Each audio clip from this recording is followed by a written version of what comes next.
Okay, Vanessa, you may proceed na on prayer. Thank you, Joffer.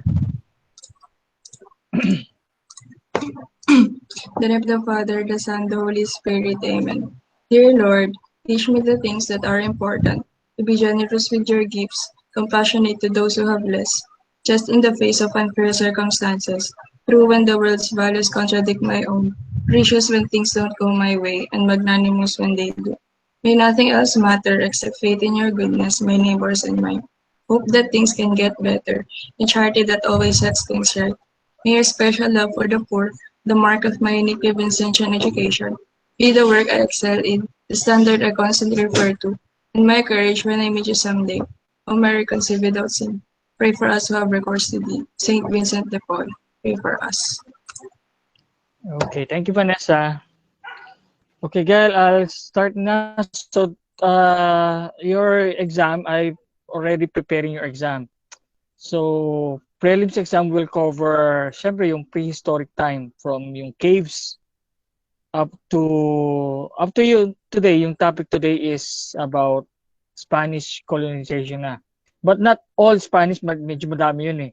We will just, I will just include until yung bahay na bato. Yung parts of bahay na bato, syempre yung mga ano lang, yung easily understood lang. You don't have to memorize. It's Tagalog naman or Spanish. So yung living room is sala, di ba? So those things lang. So I uploaded some references just now on your Facebook. And bahay na bato is very very important yan.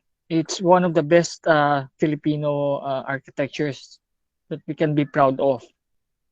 So, yung last week, I did not plan to discuss in detail yung mga prehistoric buildings kasi it's primitive. Hindi masyadong yung impact or sa exam siguro hindi masyado bibigay kasi it's too difficult to memorize.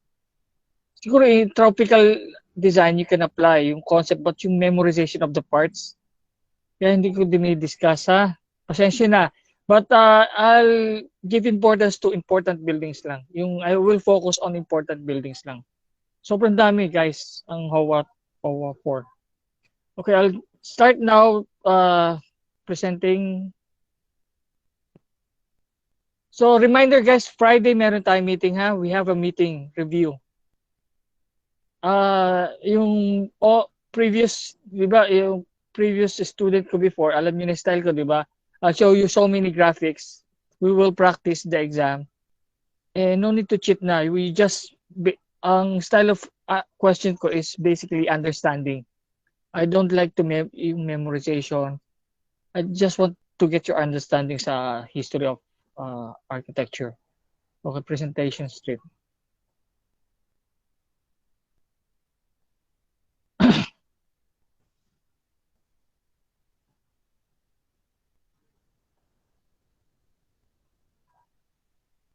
Okay, can you confirm if you can see my presentation material? Meron po, sir. Meron po. Okay, so thank you. Okay, so this is done by my professor in UST. I think it's in St. Benilde ang this lecture. So I just borrowed. No intention to copy or use alam niyo naman it's very history of architecture is almost the same naman eh. So sige, I will not post in Blackboard since baka may copyright protection to. Only on your Facebook I posted na. So si Miss Alarcon ang Architect Alarcon. Okay, so again we've been colonized by Indonesia and our neighbors in Malaysia, Borneo and so Indonesia, Malays, and then the Negritos is from Malaysia, Malay, Borneo.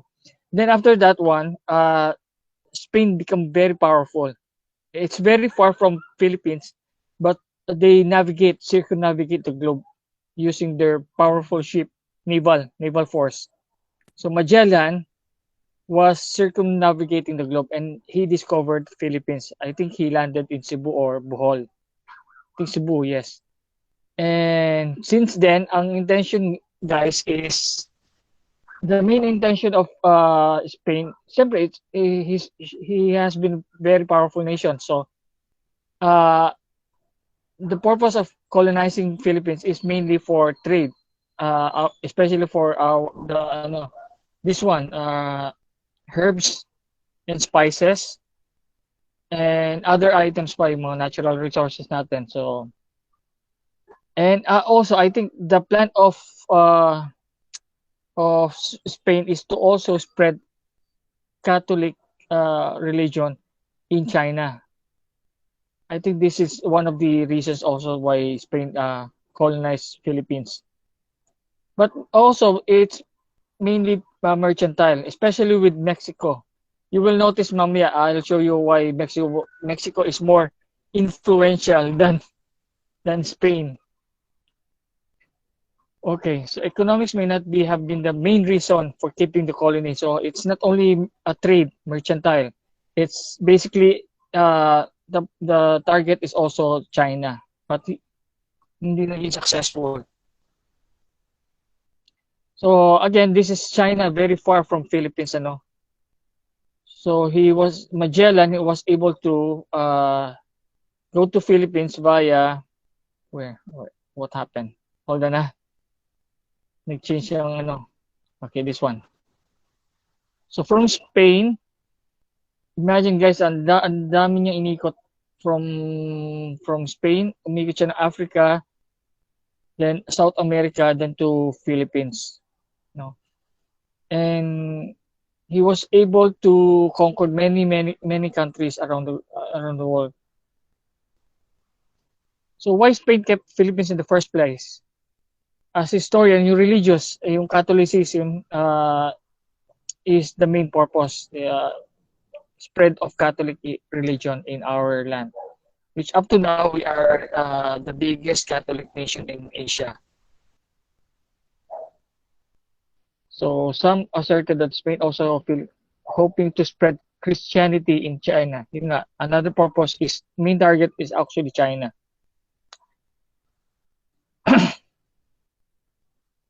And also our location actually is a very strategic Philippines because again it's close to China and other nations like Japan, yung mga powerful nations. So our island is basically very strategic, and that's why US and China is yun nga, nakipag-away for our friendship.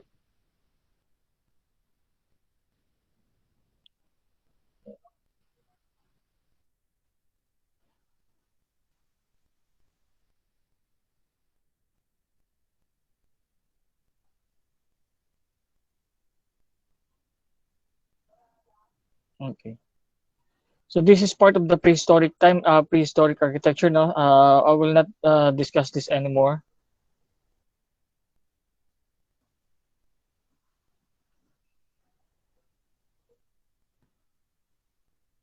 Okay. So what is Spanish architecture and in Europe? So again, Spain is in Europe. So yung architecture in Europe also influenced Spain. So and also Spain influenced the Philippines. So malaking impact. Also, guys, this is why it's not only architecture that these countries influence us. Basically, our way of life then. So yung mentality natin, colonial mentality natin, is because of these countries. Spain and America yung biggest influence natin. So again, we always want to have white screen kahit brown tayo. But inside we want to be white even if brown skin tayo. So again, you can see on the advertisement on TV and billboards, whitening soap, makeup, because we want to imitate the Europeans or the Spanish and the Americans. Now, Korea. So, yung iba ginagaya natin Korea and Japan because of the pop culture or yung music industry. Okay, I will skip this one. Okay, so there are four main styles of architectures that spread in Spain during their colony in the Philippines. So one is Renaissance architecture, Spanish Renaissance architecture. This is an example of Renaissance, early Renaissance architecture in Europe. Na it also developed in Spain, and likewise it spread also in the Philippines because they colonized us. So this is early Renaissance style. So it affected this one in the Intramuros. This is the Church of San Agustin Church in Intramuros. So the style is Renaissance, early Renaissance. I actually forgot na how this style is, Renaissance. Maybe you can remember, no? Then the next style is Baroque architecture, Spanish Baroque architecture. This one is marami siyang design, decorations. So fully emphasize yung elaborate, yung sculptural, architectural ornaments niya, which is spread by architect Jose Benito de Churriguera. Yung style niya is Churriguera's style in Spain. Naging develop. At until daw, yung Familia Sagrada, it's basically ganun din ang style. Masyadong elaborate yung sculptural elements niya. And also, guys, it also influenced the Philippines, especially hindi lang in our buildings, but also in all our decorations, yung mga sa jeep, yung mga abubot sa jeep. We call that unnecessary decorations. Ewan ko, but nadala rin natin in our way of life, no? Sa jeepney, public transport, what else? Puro abubot, di ba? In buildings, I'm not, what building can I show? Anyway, merong film dito si Lord de Vera that shows yung abubot nga. You can check the video later. Mga lecheng abubot. This is the reason why yung jeepney drivers like to decorate their jeeps. Because of this style. The Baroque style, Churriguera. Okay? Yung principle kasi, they don't horror waki, meaning they don't want to see things in plain. Yung minimalist, they always yung fear of seeing things in simple decoration.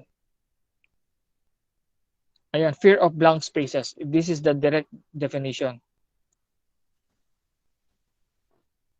These are the example of the Baroque style applied in churches. No? Our Lady of Gate Parish Church in Albay and Church of Santo Tomas Villanueva. Guys, this will not be part of the exam. Churches will be midterm na, after prelims. Okay. Then next is the Spanish colonial architecture. What is this one? Moorish decorative influence. We'll skip this one for a while, ha? Hindi ko pa masyado kabisado to. Okay. So the galleon trade is very important, guys. Acapulco galleon trade is basically yung Acapulco is in Mexico. So that is why Mexico is more influential because again on the map you will see that Mexico is more accessible than Spain. Okay, hold on, ha? I'll just show you the maps again. Okay. So this is the map. So again, yung Spain is very far. You need to travel from Africa and India, then to the Philippines, or you go to South America pa, no? But yung Mexico is just here. Ang lapit lang niya. You just across the Pacific, diretso sa Philippines. That is why Mexico has more influence in Filipinos, no? In the Philippines. We have more similarities in culture and in architecture from Mexico. Both are colonized by Spain, no, guys. Both are territory of Spain before, under control by Spain. The galleon trade. This one, may map pala. Okay, sorry ah. So again, Mexico and Manila, Acapulco. Acapulco is the city in Mexico. Is very accessible. Ang ano lang is yung Pacific Ocean. So our trading, yung galleon trade is more active in that region. Again, you can watch the video of Lord De Vera. Magaling sa history. And maganda yung mga ano niya, presentation niya. Mexican and Spanish. You can check the Mexico or Lord and then Mexico. Again, alam niyo na yung issue with Pacquiao and Mexico, di ba? Galit ang mga Mexico kay Pacquiao sa atin sa Philippines because ang dami tinalo ni Pacquiao. Okay. So these are the Spanish mission architecture. So basically, they wanted to spread Catholic faith or Christianity in the Philippines. So the friars or the priests are the first architects in the Philippines. Marami silang ginawang churches. And using adobe or yung ramp earth, and then roof tiles, Spanish roof tiles. Before, ngayon bumabalik na ang roof tiles, but it's very expensive now using Spanish roof tiles. And also, it's very heavy and dangerous, especially during earthquake. It's very heavy kasi. But it's actually very beautiful. And you don't need to use gutter na. Naka-ano ka na dyan, naka-inside gutters ka na dyan. Okay, so these are the examples of the churches, Gimbal Church in Iloilo. Again, the churches will be part of, after prelims na to, ang dami nyo i-memorize kasi if I will include churches, naku, mahirapan kayo guys. Ang dami churches sa Philippines. But you need to study this one. It will be part of the, the board exam. Okay, these are the churches. Okay. Also, they use on the wall, on the adobe wall or the cement, they use coral shells, no? Para siyang balok kasi nga it's balok. Maraming elaborate yung decorations. And then again, neoclassical. So it's global. The neoclassical was very famous global. So America also introduced neoclassic style. And Spain also introduced this style in the Philippines. Neoclassical is the application of the classical architecture of Greek and Roman. So yung mga concept principles in Roman and Greek architecture was being combined in modern time in ano.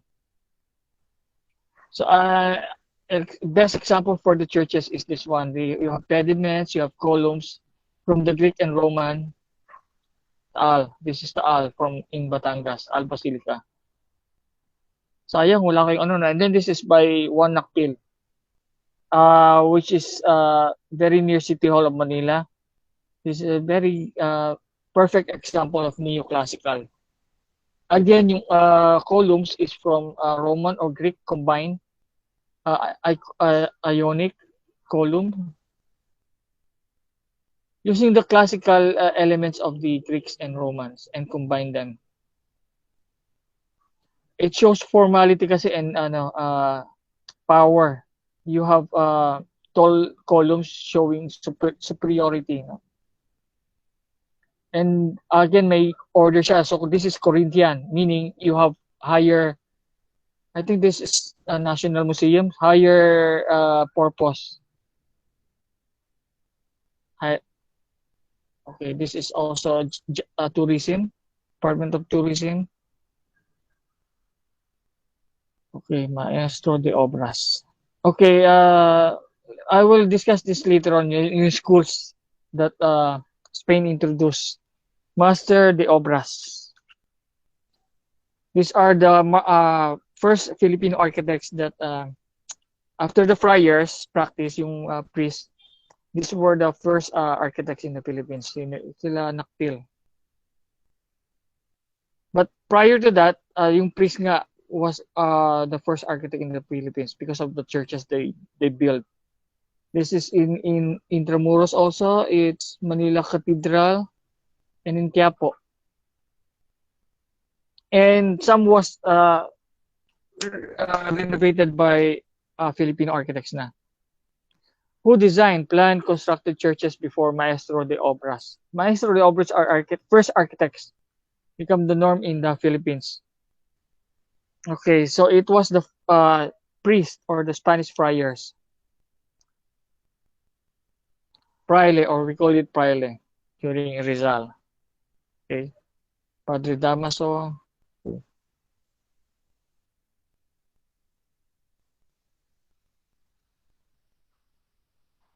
So for the buildings, we will discuss first the Bahay da Bato. Ano? Okay, this is the one. Components of Bahay da Bato. This is very important because it's very different from the primitive style we studied last week.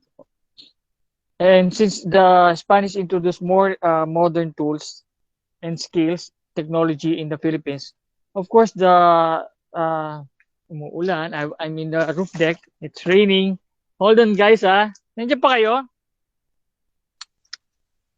I Yes just, po, sir. okay, my umbrella. I just opened my umbrella. Malakas kasi sa rooftop eh. Kanina lakas ang ulan, kumikidat pa. Pero ngayon hindi na masyado.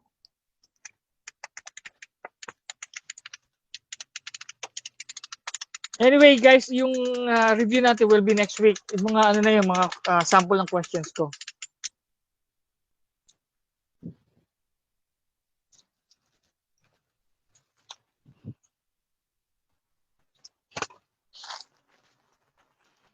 Okay.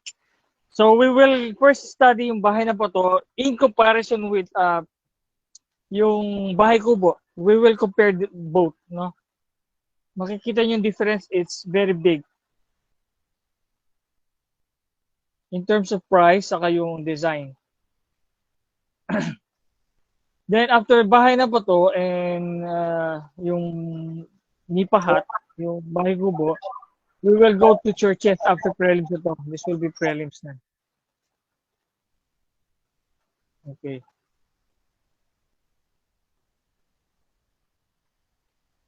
Okay.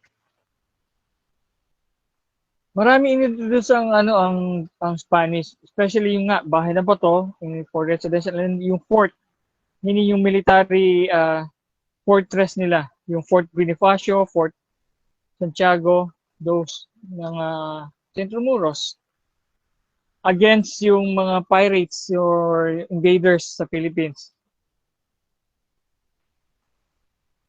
Then also they introduce yung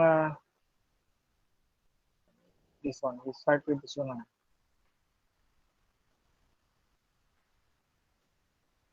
Okay.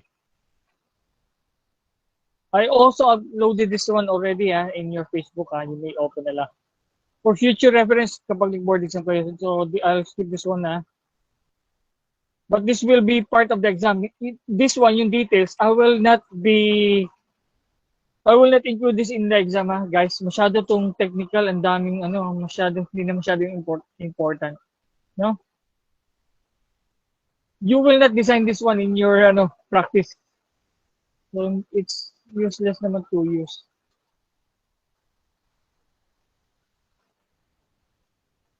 But the house will be part if I'll show you the pictures, you have to identify what type of house. So this is very easy, no? Torogan, it's Muslim house. This is in Maranao. So I'll show you pictures, and then you have to identify what if it's Ifugao or Torogan or Isneg, yung tribes. But the parts I will not include yung mga parts ng too difficult na yun, sobra na yun. This one, cave is easy. I will include this one. Madali naman identify eh. Caves, primitive hut, yung tree house, and what else? Yung lean-to. Lean-to will be part of the exam. Then of course, yung comparison na with Bahay Kubo or Nipa Hut, will be included in the exam, including the parts and yung floor plan. Because this is very important. Very common to kasi bahay na bato. And now also the Spanish period, the first part will be part of the exam. So again, Spain introduced the forts, yung mga fortified places, permanent army posts during Spanish era. And yung plazas, yung mga sa Quiapo, public squares in the city or towns. So basically, yung center ng town is yung church. No, like yung Quiapo, it's Plaza Miranda, di ba? Okay, so these are the example of fortress or yung military nila, fortress. Fort Santiago and Plaza Miranda nga, it's yung Quiapo. Ngayon, it's very congested ng Quiapo. But before, maluwag. Nasayang nga eh. Ang ganda sana before. Plaza Miranda talaga. And after prelims, we will be discussing churches na around the Philippines. So many churches. And the architects is of course yung the prior, yung the priest. These are examples. San Agustin Church, Ilocos, Paway, Marcos hometown, Santa Monica Church, Ilocos again, St. John the Baptist in Quiapo. But yung Filipino architects modified or improved the churches because it's very old. Especially yung mga destroyed na ng earthquake, they put up again. Full replica of the church. Then government buildings. After churches, we will proceed with government buildings. Maraming magaganda. Mostly neoclassical ang style. So, bahay na po to. This one is, we will start with, this is the 19th century townhouses. Typical house of noble Filipinos. So again, the difference between bahay kubo, nipa hut is for the poor. But if you're rich and famous, usually you live in a bahay na bato. It's a stone house made of adobe, the ground floor. The second floor is mostly wood. It's a mixture of native Filipino, Spanish, and Chinese influences. So halo-halo yung architecture. Yeah, which make it unique. Wala kang makikita sa ibang countries. The apex in the development of indigenous Filipino architecture. Again, this is apex. So this is very important. That's why this is part of the exam. Including the parts. Lahat ng parts ng bahay na bato, you should know. No, because until now, we will design bahay na bato. You will have to design kasi ganda talaga. Very beautiful. These are example of pictures of bahay na bato in Intramuros, maraming ganyan. And in stone houses in Batanes, but this is different. No, these are against the storm, for protection against the storm. Kasi Batanes is maraming storms yan. But yung bahay na po is only the ground floor is only the stone is only on the ground floor. Okay. So media agua is the canopy. The Spanish term for canopy. Media agua. This is part of the exam. In parts, volada. I'll show you later yung parts. Then ventanilla, the windows. Persiana. Escalera is the stair type, grand stairs. Caída. The floor plan of the building, I will supply also. I will post on your Facebook. And the definition of each room. Yung full definition niya and translation in English. Para hindi kayo malito. Baladas. Sala, this is easy. Sala is living room and balcon is balcony. Comedor is a dining area. Then banggera is kitchen. Banggera. Kitchen is kusina. Okay. Banggera is what? Pantry, I have to check. Meron akong list. I'll supply you the room name and function. Azotea is a patio. Then American period will be last part of our midterm na to. American period. This will be part of the midterm na. After midterm is American period. Okay, we go now to bahay na bato. These are, I will just show you. Again, this is Sala. I posted this one already. We'll just use the Facebook.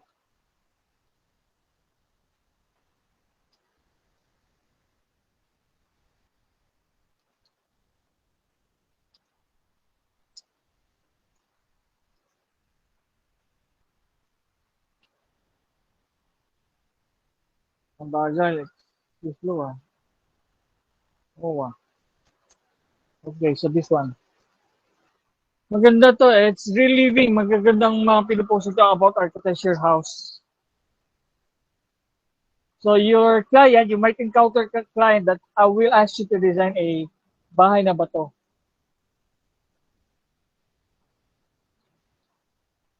Again, the bottom part is our stone, adobe.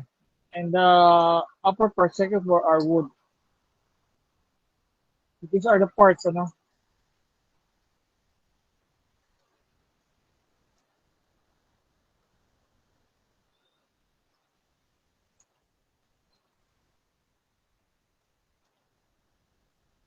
Saida is the receiving room or parang entrance. Sala Mayor is the main living room. Comedor is dining. Oratorio is prayer, quartos, bedroom, and kusina, kitchen, azotea, with balcony, etc. So I will show you the picture and then you have to identify yung name niya. Or multiple choice or matching type. No, mas maganda, I think yung Blackboard, yung system ng Blackboard in online exam is much better than Google. Before, I usually do Google form, di ba? Mas magaling ang ang Blackboard. Mas maraming features. Mas mabilis siya. But again, I need to redo all my exams. Kaya yun ang matagal.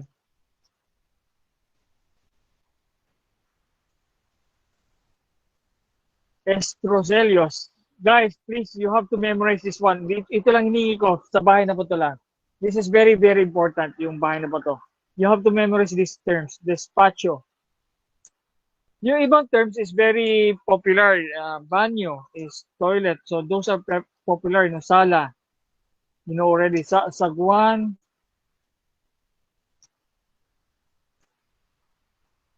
Okay, so this is kusina. Tama ba? Kusina. Typical kusina, no?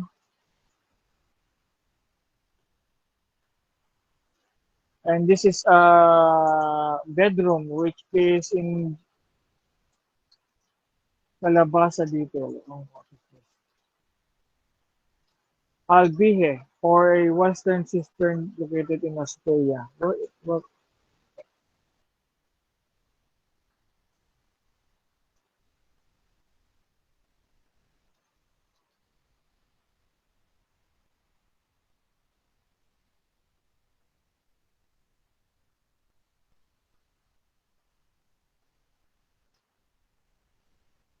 Albihe is water cistern. Okay, so storage of water, no?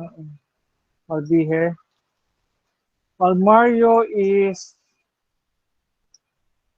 pillow rock used to air dry pillows. Banig woman. In terms of yung iba, I will not include yung mga important parts lang, azulejo. This one is important, azulejo.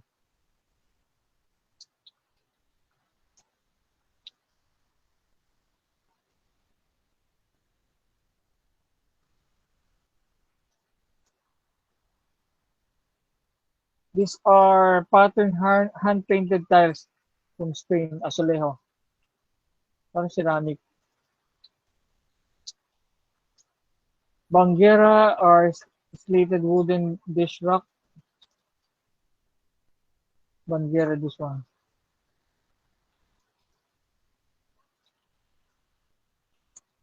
These are not rooms. These are furnitures, batibot chair. Yung rock chair niya. Anyway, I will supply yung mga important yung room names lang. Basically, yung room names. Yung furniture, I will not include. Only the room names, those are important. But yung furnitures, hindi na siguro masyado. This is too much na. Too much na. Mahirap nang ma-memorize lahat yan. Any question, guys? But these are good reference. Kaya pinupost ko sa Facebook nyo. You might need to design. Mirador. Hello? Can you follow? Yes po, sir. Yes po. Pasensya na kayo guys, kahit ako nahirapan ako sa history ha. It's more on memorization talaga eh. Anyway guys, meron na kayong Google. So, ang trend ngayon talaga sa education is to avoid memorization. It's understanding talaga ang target natin, no? It's useless na to memorize. It's impossible talaga sa dami ng data information. It's really impossible. You just need to know the function. Bakit ganun ang design before? Yung concept niya, yung logic behind. Bakit ganun ang design? Silong, this is very popular, silong. Storing livestock, yung mga chicken under the bahay, sa bahay nyo. So may mga silong normally called. Kahit sa bahay kubo, meron ganyan silong. Meron din pala sa bahay na ba to?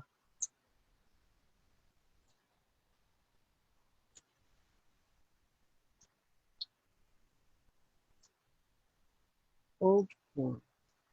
Okay, this one is also important, ventimiglia. Ventilation. It's also used for tropical design, ano? Again, before, wala pang air conditioning. And wala pang mga toilet.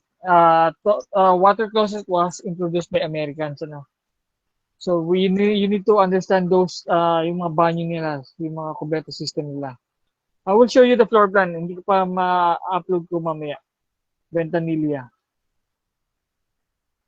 Small window located right under the baradilla or window sill.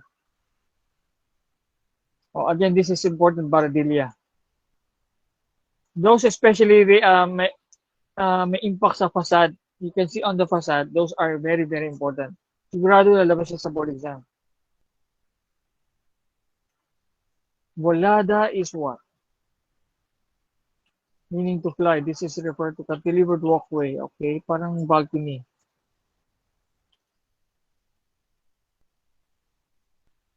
Okay, actually, I have a list now of the important rooms.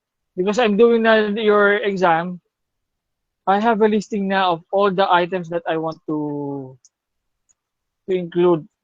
Yung important lang, guys. Inano ko na yung bang hindi importante, tinanggal ko na. May bahay na ba to? So these are different definition of bahay na ba to, no? It's a Spanish colonial house built with stone base and wood construction. Okay, I will supply this in your Facebook so my review ano kayo. These are the room names, no? Quadra is yung horse stable or yung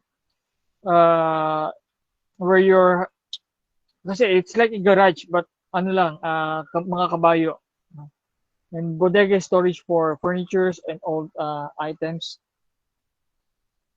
The Estrello is the mezzanine elevated 1 meter above the ground. Yeah. So these are very important to. So you have to memorize. Yung iba naman, very easy nga. Sala, living room. Dining, comedor, kusina, alam niyo na yan. Banyo, alam niyo. Yeah, those are easy. So this will be part. Huh? And it's architecture, it's room name. Interior design, so you need to understand. Ventanilla, Baradillas. Don't worry, I will upload this one. But during your exam, guys, meron, again, reminder, merong time limit.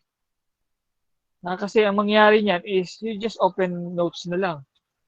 So it's useless na for the exam.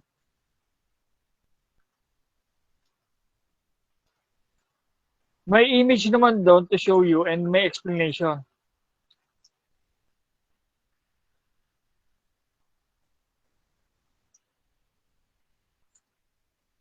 So again, different definition, but again, same lang, ibang ano lang, ibang terms lang ginamit. So these are stables, yung horse bodega or storage for all furniture. So you need to understand and comprehend yung functional room. I might give you twice or three times yung term and different description. So you just need to understand lang. Paulit-ulit yung tanong ko. Almost 3 times or 2 times ko i-repeat. Different description, but again, you need to understand lang. Okay. So I guess medyo gutom na kayo. It's almost 8 o'clock. Any more question pa, guys? Wala na po, sir. Violent reaction uli, wala na? Pasensya na kayo last week kung nagulat kayo ha. How about your kamusta yung drawing, yung project? I also posted yung sample drawings lang. Kahit notebook lang gawin niyo, guys eh. Nakita niyo yung samples ko na sketches?